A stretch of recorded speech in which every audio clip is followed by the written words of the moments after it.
Welcome to the troubleshooting guide for VTube Studio. Let's go over step 6, uninstall and reinstall VTS. As you've guessed it, this is the hardest part to do because no one likes uninstalling programs. However, you can possibly have errors with improper downloading from Windows and it may not read certain applications correctly. In an almost last-ditch effort, you have to uninstall your program and reinstall it. Follow along and feel free to pause or rewind if needed. Important: make sure to back up your models, assets, scenes, and other important files. Open Steam and find VTube Studios.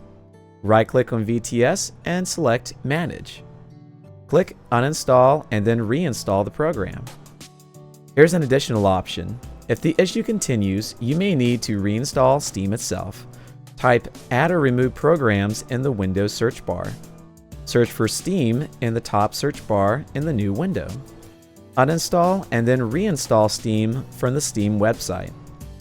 Make sure to install it on your C drive, which is also known as your main drive. Phew! We've come a long way since step 1, that's for sure, but we're still trucking. If this didn't solve your issue, then you know the drill. Check out the other videos here, or simply wait for the next videos to play.